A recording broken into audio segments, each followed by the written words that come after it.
আপনার সিংহাসনে আরাম করার জন্য, কিন্তু আপনি সিংহাসনে এত বছর ধরে আরাম করছেন। যদি কিনে আরাম করতে করতে আমার আল্লাহকে যদি ভুলে যান, আল্লাহ দিন শরিয়াত থেকে দূরে সরে গিয়ে যদি আপনি যদি এমন করে যদি চলতে থাকেন, না জানি কিয়ামতের দিন কঠিন হাসরের দিনে আমার আল্লাহ পাকের দরবারে আপনি কি জবাব দেবেন?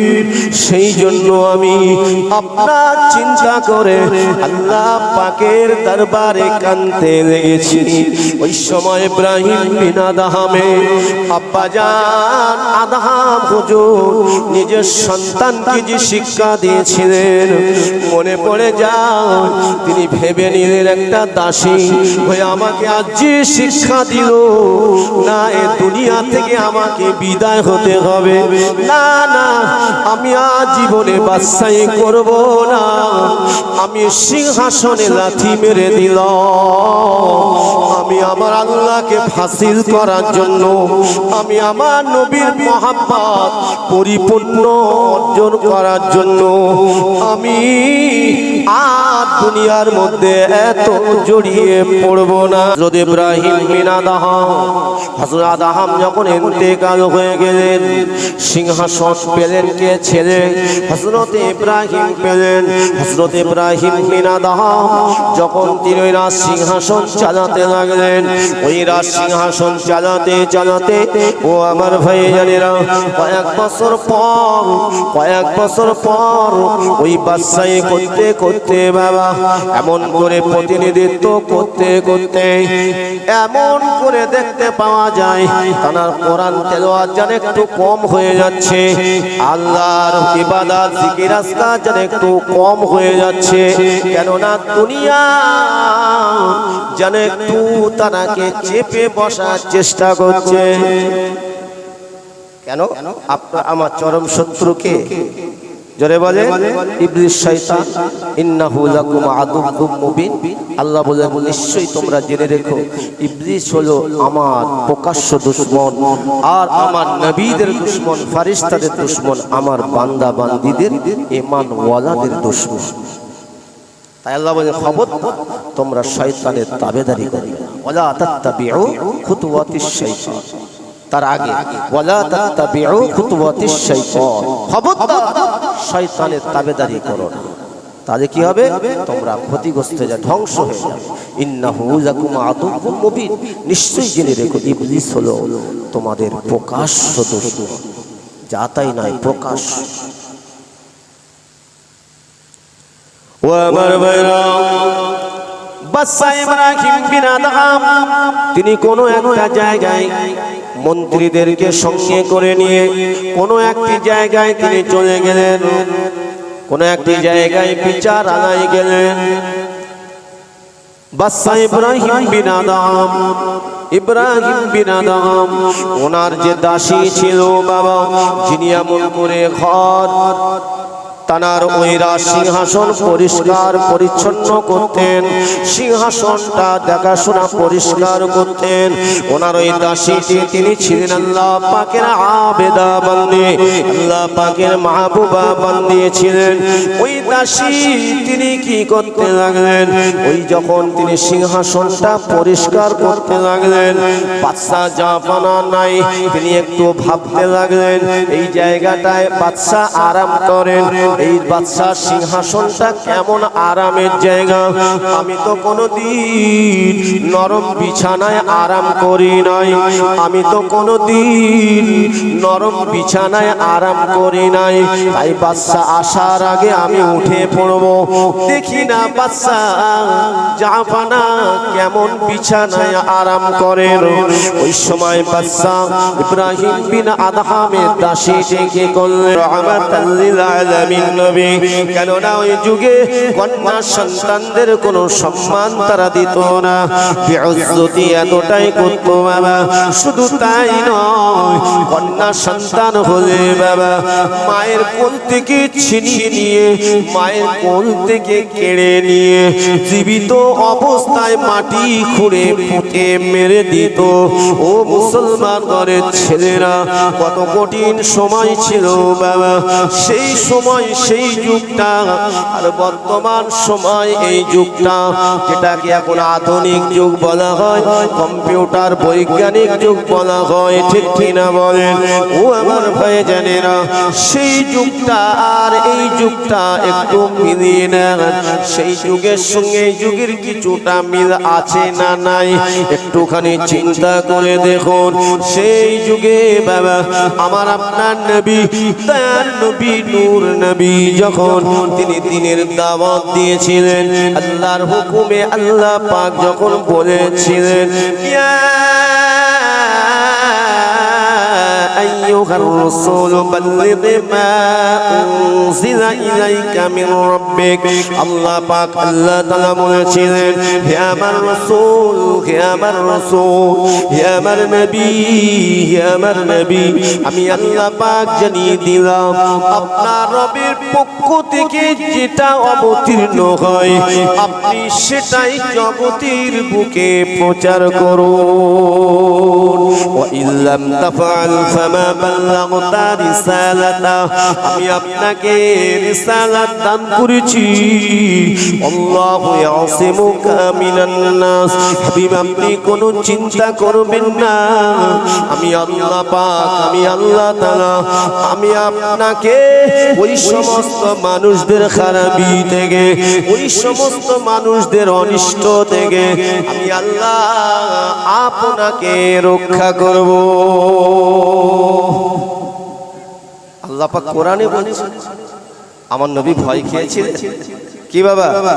আমার নবী যারা অনুসারী হয়েছিলেন সাহাবীগণেরা, তানারা দুনিয়ার কোন জিনিসের উপরে, দুনিয়ার কোন উপরে কোন রকম ভয় খেয়েছিলেন?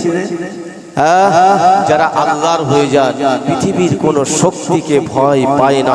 জোরে বলে সুবহানাল্লাহ। কেন? হায়াত আর মৃত্যু আল্লাহর কাছে। কার কাছে? আল্লাহর কাছে। আগে বলেছি হায়াতের মালিক আল্লাহ, মৌতের মালিক আল্লাহ। তবে হায়াত থাকতে কারোর মৃত্যু হবে না। আর মৃত্যু যদি এসে যায়, যার যেখানে মৃত্যু আছে, যে কোনো ওসিলায় সেখানে তাকে যেতেই হবে, সেখানে যেতে হবে। তাহলে আপনার আমার মৃত্যু বরণ করতে হবে তো একদিন। তাহলে মৃত্যু কোন রাস্তায়? ঈমানি রাস্তায় মৃত্যু বরণ করতে হবে। এর জন্য যদি জীবনটা তো দিতে হবে, চলে তো যাব, কিন্তু আপনাকে আমাকে দুনিয়াতে যতই কষ্ট নেমে আসুক না কেন সব ছেড়ে দেব, কিন্তু আল্লাহ এবং আল্লাহর রাসূলের মহাব্বত, ভালোবাসা ছাড়া যাবে না। জোরে বলুন সুবহানাল্লাহ। আপনাকে আমাকে দেখতে হবে, আপনাকে আমাকে দেখতে হবে। ও আমার ভাইজানেরা, আমি আপনি কার সঙ্গে চলবো, কার সঙ্গে ওঠা বসা করব, এটা আপনাকে আমাকে ভাবতে হবে। ভেবে আপনাকে আমাকে চলতে হবে, করে ভেবে কোনো লাভ হবে না। আপনাকে আমাকে ভাবতে হবে, আপনাকে আমাকে দেখতে হবে। যেই মানুষটা আল্লাহকে ভয় করে, এই মানুষটা আমার আল্লাহ পাকের দেওয়ানা। এই আলেম মানুষটা, এই হাফেজে কোরআন, এই মসজিদে ইমাম সাহেব, ইনি তো ন্যায়ের উপরে আছেন, ইনি তো হকের উপরে আছেন, ইনি তো সত্যের উপরে আছেন, ইনি তো নামাজি হালতে আছেন, আল্লাহ জিকিরের উপরে আছেন। তাহলে আমাকে এই মসজিদের ইমাম সাহেবের সঙ্গে সময় বেশি কাটাতে হবে। দুনিয়াদারি মানুষের সঙ্গে, যারা দুনিয়া চায় আখেরাত যারা চায় না, এই দুনিয়াদারি মানুষের সঙ্গে বেশি সময় কাটানো যাবে না। আল্লাহ আল্লাহকে পেতে গেলে, দিন শরীয়তের উপরে মজবুত থাকতে গেলে, যারা কোরআনকে মহব্বত করে, কোরআনের উপরে আমল করে, তাদের দলভুক্ত হতে হবে। যারা দুনিয়ার পিছনে ছোটে, যারা দুনিয়ার জন্য দেওয়ানা, ও আমার ভাই জানেরা, আমি আপনি যদি সেই পিছনে পিছনে যদি ছোটে, মনে রাখবে দুনিয়া আপনাকে আমাকে চেপে ধরবে। আল্লাহ নবী, দয়ার নবী, নূর নবী, হাবিবুল্লাহ নবী মুহাম্মদুর রাসূলুল্লাহ সাল্লাল্লাহু আলাইহি ওয়াসাল্লাম আমার নবী কিছু সাহাবীদেরকে সঙ্গে করে নিয়ে আল্লাহ নবী, দয়ার নবী আমার রাস্তা দিয়ে হেঁটে হেঁটে যাচ্ছেন। এমন সময় আমার নবী হঠাৎ করে দাঁড়িয়ে গেলেন।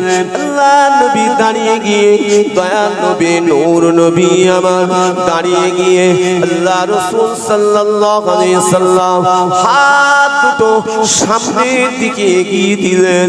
আল্লাহ নবী নূরের হাত দুটো সামনের দিকে এগিয়ে দিয়ে আমার নবী বলেছিলেন, তুমি আমার ধারে পাশে আসার চেষ্টা করো না। জোরে বলো সুবহানাল্লাহ। তুমি আমার ধারে পাশে আসার চেষ্টা করো না। আমার নবী যখন বললেন, তারপরে আমার নবী কিছুক্ষণ চুপ থাকে। আবার আমার নবী, দয়ার নবী দাঁড়িয়ে দাঁড়িয়ে দুটো হাত তুলে আল্লাহ পাকের দরবারে রোনা জারি করে কাঁদতে লাগলেন। আমার নবী রোনা জারি করে কাঁদছে। আমার নবী, দয়ার নবী, নূর নবী কান্না আল্লাহ পাক জানিয়ে দেন, আমার নবী যদি কাঁদে, আমার হাবিব যদি কাঁদে, আমি আল্লাহ থাকতে পারি না। আমার আল্লাহ পাক, আমার আল্লাহ তাআলা বলেন, আমার হাবিব যাতে রাজি, আমি আল্লাহ তাতে রাজি। আমার হাবিব যাতে খুশি, আমি আল্লাহ তাতে খুশি।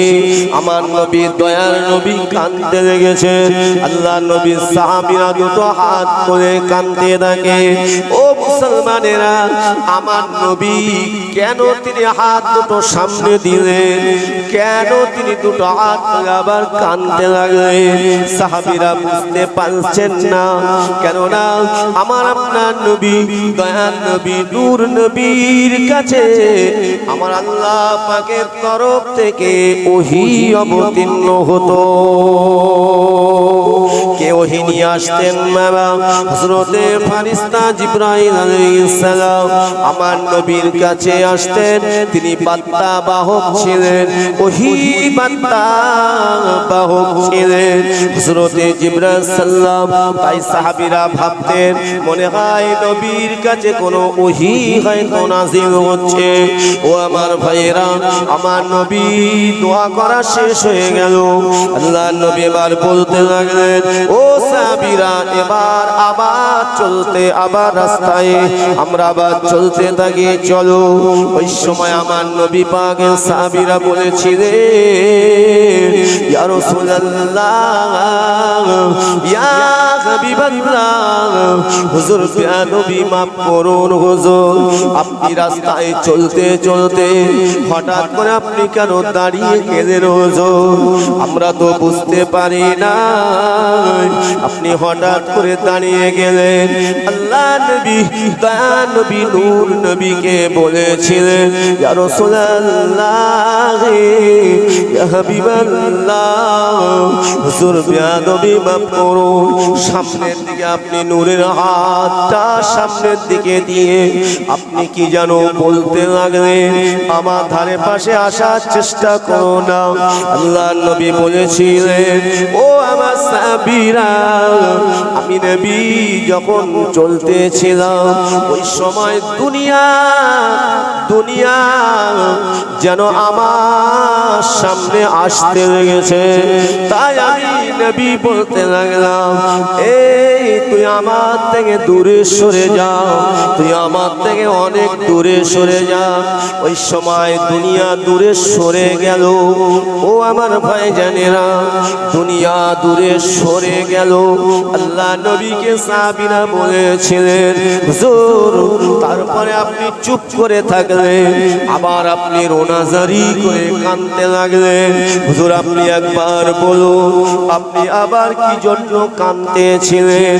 আল্লাহ নবী দয়া নবী বলেছিলেন, ও আমার সাহাবীরা, ও আমার সাহাবীরা, আমি নবী মুহাম্মদুর রাসূলুল্লাহ সাল্লাল্লাহু আলাইহি ওয়াসাল্লাম যখন আমি দুনিয়াকে দূরে সরে যেতে বললাম, ওই সময় দুনিয়ার ভিতর থেকে আওয়াজ আসে। দুনিয়া আমাকে বলতে থাকে, ইয়া রাসূলুল্লাহ, ইয়া হাবিবাল্লাহ, আমি তো আপনার থেকে দূরে সরে গেলাম, কিন্তু আপনার কিছু উম্মত উম্মতিরা আমি দুনিয়া আমাকে ছাড়তে পারবে না, মরে যাবে, কিন্তু আমি দুনিয়া আমাকে জড়িয়ে থাকার চেষ্টা করবে, দুনিয়া আমাকে ওরা ছাড়তে চাইবে না। আল্লাহ নবী দয়া নবী সাহাবীদের বলেছিলেন, ও আমার সাহাবীরা, তাই আমি নবী আল্লাহর দরবারে কাঁদতেছিলাম। ওই দুনিয়ার মধ্যে জড়িয়ে গিয়ে যদি দুনিয়াকে আঁকড়ে ধরে যদি মারা যায়, আল্লাহ ভোলা হয়ে মারা যায়, আমি নবী আমার মহাব্বতে যদি দূরে সরে যায়, তাহলে আমার এই উম্মতটা মৃত্যুর পরে আল্লাহ দরবারে জবাব দিতে পারবে না। আখিরাতে নাজাত পাওয়া বড় কঠিন হয়ে যাবে। এই জন্য আমি নবী মুহাম্মদুর রাসূলুল্লাহ সাল্লাল্লাহু আলাইহি ওয়াসাল্লাম, তাই আমি আমার ওই সমস্ত উম্মত উম্মতিদের জন্য আমি আল্লাহ পাকের দরবারে কাঁদতে থাকি। বলেন, আমার নবী পাক সাল্লাল্লাহু আলাইহি ওয়াসাল্লাম বলে গেছে, ওই দুনিয়া, যে দুনিয়াটা করলে আমি আপনি আল্লাহ ভোলা হয়ে যাব, দিন শরিয়ত ভোলা হয়ে যাব, ওই দুনিয়াটা করা যাবে না। যদি করেছি তাহলে কিন্তু পা দেওয়াটা খুব ভুল হয়ে যাবে, এবং ওই ভুলটা যেদিন বুঝবো সেদিন কিন্তু আর লাভ হবে না। মরার পরে যদি কাঁদি কোনো লাভ হবে? জোরে বলে, কাঁদতে হবে মরার। কার ভয়ে? দুনিয়ার কোন রাজা বাদশাহ নেতা মন্ত্রীর ভয়ে? কার ভয়ে? আল্লাহর ভয়ে। আল্লাহর ভয়ে কাঁদতে। এজন্য আল্লাহ পাক কোরআন পাকে বলেছেন, ফালিয়াদহাকু কালিলা, এ বান্দা বান্দিরে, দুনিয়া রং তামাশার মধ্যে মেতে যেও না, দুনিয়া বেশি আয়েশ আরামের মধ্যে মেতে যেও না। আমার আল্লাহ পাক জানিয়ে দিয়েছেন, ওয়ালিয়াবকু কাসীরা। আমার আল্লাহ পাক বলেন, আমার আল্লাহ বলেন, অপরন্তু তোমরা আখিরাতের কথা চিন্তা করো, মৃত্যুর কথা স্মরণ করে, কবরের কথা স্মরণ করে, আযাবে জাহান্নামের কথা স্মরণ করে, ওয়ালিয়াবকু কাসীরা। আমি আল্লাহ আমার ভয়ে কন্দন করো, চোখের পানি ফেলো। তোমার ওই পানিটা বেকার যাবে না, তোমার ওই পানিটা বরবাদ হবে না, তোমার ওই চোখের পানিটা তোমার জন্য কবরে নাজাতের ওসিলা হয়ে যাবে, আখিরাতে নাজাতের ওসিলা হয়ে যাবে। ও মুসলমান ঘরের ছেলেরা, ও তরুণেরা, ও নওজোয়ানেরা, ও নবী পাকের উম্মতেরা, যুবক বয়সে সময়টা হারিয়ে দেবেন না, দুনিয়ার জন্য কাটিয়ে দেবেন না। দুনিয়া আল্লাহ করতে মানা করেননি, কিন্তু ওই দুনিয়া, যে দুনিয়াটা আপনাকে আমাকে আদায় করলে দিন শরিয়াত ভুল হয়ে যায়, নামাজ ভুল হয়ে যায়, আল্লাহর ইবাদত থেকে গাফিল হয়ে যায়, ওই দুনিয়া করবেন না। যুবকেরা 5 ওয়াক্ত নামাজ আদায় করো, মসজিদের সঙ্গে সম্পর্ক তৈরি করো, আল্লাহর কোরআনের সঙ্গে সম্পর্ক তৈরি করো। কেননা বাবা দৈনন্দিন এই পৃথিবীর জমিনে আল্লাহ পাকের কত বান্দা বান্দি বিদায় হয়ে যাচ্ছে। এই বিদায়ের মধ্যে অনেক বৃদ্ধ মানুষ বিদায় হয়, অনেক বৃদ্ধা মানুষ বিদায় হয়, কারো আব্বা চলে যায়, কারো জনম দুঃখিনী মা চলে যায়, আবার কারো কলিজার টুকরা সন্তান ওই যুবক ছেলেটাও বিদায় হয়ে চলে যায়, ঠিক কিনা? আবার কারোর কোলের বাচ্চাটা দুনিয়ার মুক্তে বিদায় হয়ে চলে যায়। ও আমার ভাইয়েরা, কোনো দিন মিশে নয়, রাত দিন 24 ঘন্টা অটোমেটিক আমার আল্লাহ পাক পৃথিবী জমিনে একদলকে পাঠাচ্ছেন, আসছে, আর একদল দুনিয়া ছেড়ে চলে যাচ্ছে। ও আমার ভাইয়েরা, আপনার আমার আব্বা মা, দাদু দাদি, নানা নানি তারাও বলেছে এটা আমার, এ বিল্ডিং আমার, এ জমি আমার, ও ঘর আমার, ও দোকান আমার, ব্যবসা আমার। বলুন আজ তারা কোথায় চলে গেল? শত শত বছর হয়ে গিয়েছে, আমাদের অনেক পূর্বপুরুষদের নামটাও পর্যন্ত আমাদের মনে নাই, ঠিক কিনা? ও আমার ভাইজানেরা, কিয়ামত পর্যন্ত তারা কবরের মধ্যে পড়ে রয়েছে। আমি আপনিও চলে যাব, শুধুমাত্র সময়ের অপেক্ষা। আল্লাহর ডাক এসে গেলে আপনাকে আমাকেও বিদায় হয়ে যেতে হবে। কিয়ামত যদি যতদিন না হবে ওই কবরের মধ্যে পড়ে থাকতে হবে। আপনার আমার সন্তান সন্ততি ও আমার ভাইরা রেখে যাওয়া সম্পদের উপরে ভোগ বিলাস করবে। যদি কিনা হালাল রাস্তায় করে থাকে তাহলে নাজাত পাওয়া যাবে। সন্তান সন্ততিদের আয়েশ আরামের জন্য যদি ও আমার ভাইরা হারাম উপার্জন করে ফাঁকি দিয়ে, এতিমের হক ফাঁকি দিয়ে, গরিবের হক ফাঁকি দিয়ে, ভাইয়ের হক বোনের হক ফাঁকি দিয়ে, রাজকোষের টাকা ফাঁকি দিয়ে আমি আপনি যদি নিজে আয়েশ আরামের জন্য, বিবি বাচ্চাদের আয়েশ আরামের জন্য যদি রেখে দিয়ে চলে যায়, মনে রাখবেন ওই সম্পদটা হয়তো আপনার জন্য বড় কাল হয়ে দাঁড়াবে, বড় কঠিন হয়ে দাঁড়াবে। কেননা আমার নবী দয়ার নবী বলেন, যারা যত বেশি দুনিয়ার মধ্যে জড়িয়ে যাবে কিয়ামতের দিন এই দুনিয়া তাদের ঘাড়ে চাপিয়ে দেবে। সইতে পারবো বাবা? দুনিয়া ঘাড়ে চাপিয়ে দেবে, সইতে পারবো না, পারবো না। তাই আল্লাহকে ভয় করুন। কোরআন এখনো আমাদের ঘরে আছে, কিয়ামতের আগ পর্যন্ত থাকবে, কিন্তু ঘরে শুধু রেখে দিলে কোরআনকে মহব্বত করা হলো না, অপরন্ত কোরআন পাকের সঙ্গে বিয়াদবি করা হয়ে গেল।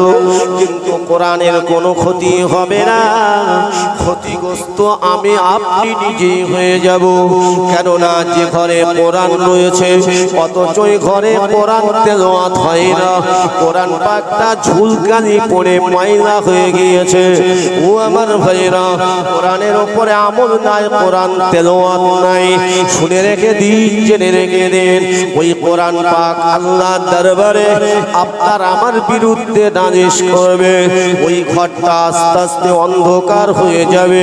কিন্তু আপনার ঘরে যদি আপনি কোরআনটা তেলাওয়াত করেন, আপনার ঘরে দৈনন্দিন সকাল সন্ধ্যা যদি কোরআন তেলাওয়াত করেন, আমার আপনার ঘরে যদি আমার বিবি, আপনার বিবি, আপনার মেয়ে, আপনার কন্যা যদি, আপনার আমার আব্বা মা যদি ঘরে বসে নামাজ আদায় করে কোরআন তেলাওয়াত করে, জিকির আজকার করে, আপনার আমার ওই ঘরটা জান্নাতি রহমতি ঘর তৈরি হয়ে যাবে।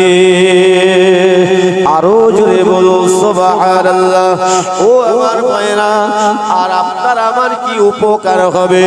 অন্তরে কোরআনটাকে গেঁথে নিয়ে জবানে পড়তে পড়তে যদি আমল করে এই কোরআনকে সঙ্গে করে নিয়ে যদি কবরে যেতে পারি, আমার আল্লাহ পাক কবরটাকে তো অন্ধকার বানিয়ে দেবেন, কিন্তু এই কবরটা অন্ধকার হবে না, তার জন্য আলোকিত হবে। কাদের জন্য? আল্লাহু ওয়ালিয়ুল্লাযিনা আমানু ইখরিজুহুম মিনাজ-যুলুমাতি ইলান-নূর। আল্লাহ পাক আল্লাহ তাআলা বলেন, তুমি যদি অন্ধকার থেকে বাঁচতে চাও, অন্ধকার থেকে যদি বাঁচতে চাও, ইলান-নূর, তুমি আলোর দিকে ফিরে এসো। তাহলে কোন আলোর কথা আল্লাহ বললেন? আমার আল্লাহ কোরআন পাকের কথা আল্লাহ বললেন। এই কোরআন কি আমি আপনি যদি কবরে যেতে পারি মুসলমান, আপনার আমার জন্য যার সিনাতে কোরআন থাকবে, যার জবানে কোরআন থাকবে, যার শরীর তার নামাজ কাটিয়ে দিয়ে কবরে যেতে পারবে, তার জন্য কবরটা কোরআন যেমন আলো, আপনার আমার কবরটা হয়ে যাবে আলো। নামাজ নিয়ে গেলে আপনার আমার কবরটা হবে জান্নাতের টুকরা। একটু জোরে বলবেন না? বলখের একজন বাদশা ছিলেন, যার নাম হচ্ছে বাদশাহ ইব্রাহিম বিন আদহাম, মানে আদহামের পুত্র ইব্রাহিম। তো হযরত আদহাম তিনি খুব আল্লাহর আবেদ ছিলেন, আল্লাহর মাহবুব ছিলেন। বুঝতে পেরেছেন? আল্লাহর মাহবুব। পরবর্তীতে তিনি বাদশাহী হয়েছেন, কিন্তু তিনি বাদশাহী পেয়ে আমার আল্লাহকে তিনি ভোলেন নাই। জোরে বলে সুবহানাল্লাহ। আরো বেশি বেশি আল্লাহর জিকির করেছেন। কিন্তু আদহাম নিজের ওই কলিজার টুকরা সন্তান ইব্রাহিমকে ছোট বয়সে কোরআন শিক্ষা দিলেন, ইলমে দ্বীন শিক্ষা দিলেন। কোরআন শিক্ষা হলো কি? জোরে বলেন। ফরজ। কোরআন শিক্ষা হলো ফরজ। আপনি নামাজ পড়বেন, নামাজের মধ্যে যদি কোরআন না থাকে, নামাজের মধ্যে তো কোরআন পড়তে হবে। কোরআন বাদ দিয়ে নামাজ হবে না, তাহলে কোরআন পাক হলো নির্ভুল। আল্লাহ পাকের আসমানি শ্রেষ্ঠ কিতাব হলো কোরআন। তাই তো আমার আল্লাহ পাকের 104 খানা কিতাব, তার মধ্যে 103 খানা কিতাব আল্লাহ পাকের অন্যান্য নবী রাসূল জানাদের উপরে আল্লাহ নাজিল করেছিলেন। তানাদেরকে আল্লাহ তুলে নিয়েছেন, আল্লাহর আসমানি কিতাবকে আল্লাহ তুলে নিয়েছেন। কিন্তু আমাদের নবী, দয়ার নবীকে আল্লাহ পাক মউতের পেয়ালা চাকিয়েছেন। আমার নবী, দয়ার নবী দুনিয়াতে বিদায় হয়ে গেছেন। আমার নবী রওজা পাকে আছেন, কিন্তু আমার নবী, দয়ার নবী চলে গিয়েছেন। আল্লাহর কোরআনকে আল্লাহ উঠিয়ে নেন নাই। আমার আল্লাহ পাক রব্বুল আলামিন তার পবিত্র কোরআনটাকে আমার আল্লাহ পাক পৃথিবীর জমিনে কিয়ামত পর্যন্ত জিন্দা রেখে দেবে। যতই মানুষ বিরোধিতা করুক না কেন, যতই কোরআনকে মিটিয়ে দেওয়ার চেষ্টা করুক না কেন, স্বয়ং আল্লাহ পাক তিনি জানিয়ে দিয়েছেন, ইন্না নাহনু নাযালনা যিকরা ওয়া ইন্না লাহু লাহাফিজুন। নিশ্চয়ই কোরআন নাজিল করেছি আমি আল্লাহ। কে বলছেন? আমার আল্লাহ বলছেন, নিশ্চয়ই কোরআন নাজিল করেছি আমি আল্লাহ। ওয়া ইন্না লাহু লাহাফিজুন, এবং এই কোরআন হেফাজতের দায়িত্ব স্বয়ং আমি আল্লাহ নিজেই নিয়েছি। আমার কোরআনকে যারা বিরোধিতা করবে, তারা যদি হেদায়াত না হয়ে মরে যায়, তারাই ধ্বংস হয়ে যাবে। আমার কোরআনের একটা অক্ষর কেউ ক্ষতি করতে পারবে না। চেষ্টা চলছে না কোরআনকে মিটিয়ে দেওয়া। আর আমরা কিছু মুসলমান, আমরাও চেষ্টা করছি কোরআনটা কিভাবে নিভে যায়। কেন? এটা আমি বললাম, যদি আপনি যদি কোরআন বিরোধী কাজ করি, শরীয়ত বিরোধী কাজ করি, তাহলে তো আপনি কোরআনকে চাচ্ছি না, ঠিক কি না? আবার সেই কোরআন বিরোধী কাজের উপরে যারা চলে, যদি সেই কথা কোরআনের আয়াত দ্বারাই যদি বলা হয়, তাদের গায়ে কাঁটার মতো বিদ্ধ হয়েও যায়, ঠিক কিনা বলেন? এখন যদি সুদ কেউ খায়, সুদের কারবার যদি করে, আমি যদি বলি সুদখোরের কথা, রাগ হবে কি হবে না? নিজের কলিজার টুকরা সন্তানটাকে শিক্ষা দিলেন কোরআন শিক্ষা, কারণ আল্লাহ নবী বলেছেন খায়রুকুম মান তাআল্লামাল কুরআন ওয়া আল্লামা, পৃথিবীর জমিন ওই ব্যক্তি সবথেকে উত্তম যে নিজে কোরআন শিখলো, অপরের কাছে কোরআনের বাণীটা পৌঁছে দিল।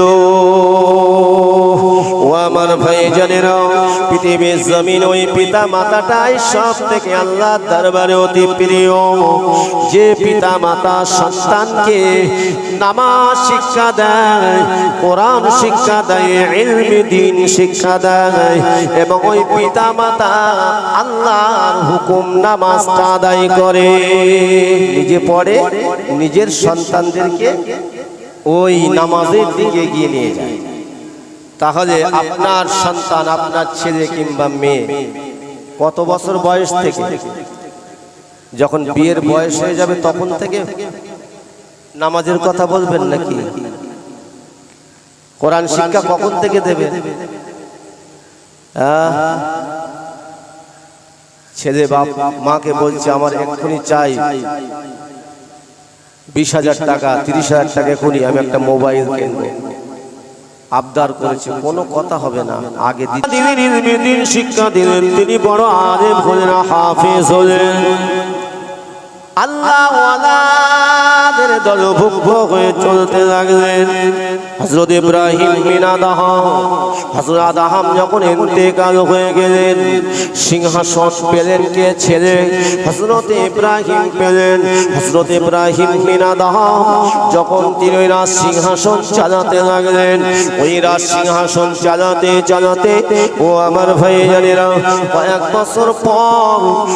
বছর পর ওই বাদশাহী করতে করতে বাবা, এমন করে প্রতিনিধিত্ব করতে করতে এমন করে দেখতে পাওয়া যায় তার কোরআন তেলাওয়াত যেন একটু কম হয়ে যাচ্ছে, আল্লাহর ইবাদত জিকির আজকার যেন একটু কম হয়ে যাচ্ছে।